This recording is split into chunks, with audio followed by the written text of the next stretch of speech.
So high guys, आज पनि म खेतमा पानी लाउन आएको छु र अहिले चाहिँ हामीले रोपेको धानहरू यस्तो हरियो भइसकेको छ। चट्टै यहाँ झोला भएको छु। यो झोलामा चाहिँ के छ भन्दाखेरि चाहिँ एउटा बुक छ, छाता छ अनि मलाई चाहिने ग्याजेट्सहरू।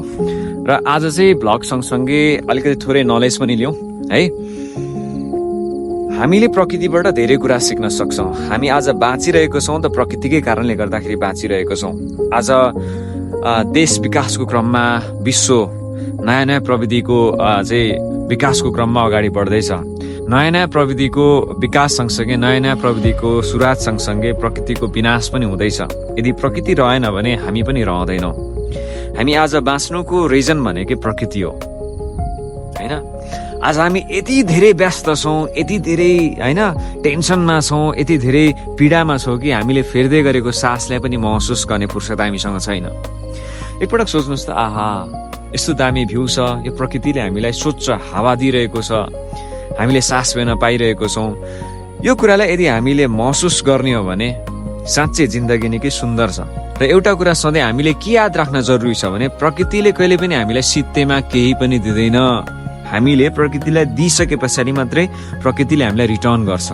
लाइक दिस, यो माटोमा जे पनि फल्न सक्छ के, यो माटोमा जे पनि फल्न सक्छ, प्रकृतिले जे पनि फलाउन सक्छ। तर यसको लागि हामीले रोप्नु पर्छ। नरोपिकन प्रकृतिले सित्तैमा हामीलाई केही पनि दिँदैन। यो कुरा सधैँ हामीले याद राख्नु पर्यो।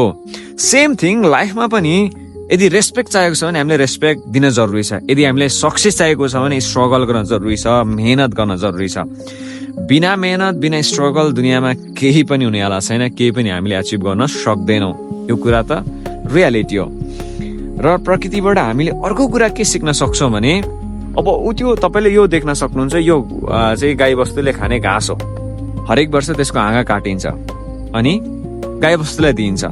तर 1-2 वर्ष मात्रै त्यसको हाँगा नकाट्ने हो भने अहिले जति हरियो घाँस छ नि त्यति हरियो घाँस त्यहाँ पलाउँदैन के। सेम थिङ, यदि लाइफमा हामी असफल भएनौँ, दुःख आएन, पीडा आएन, स्ट्रगल भएन, आलोचना भएन भने हामी कहिले पनि मजबुत बन्दैनौँ, हामी सफलताको लागि योग्य बन्नै सक्दैनौँ।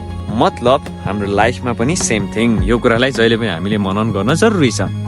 यो चाहिँ थियो भ्लग सँगसँगै केही नलेजेबल झन्नै लडे भ्लग सँगसँगै केही नलेजहरू पनि लिँदै जाउँ र तपाईँहरूसँग यस्तै सर्ट भ्लगहरू लिएर आउँदै गर्नेछु। यदि मलाई फलो गर्नु भएको छैन भने चाहिँ फलो गर्नुहोस् है। सब्सक्राइब गर्नु भएको छैन भने सब्सक्राइब गर्नुहोस् एन्ड देन कमेन्ट पनि गर्नुहोस्। सो फेरि अर्को भ्लगमा हामी भेट्नेछौँ। ओके।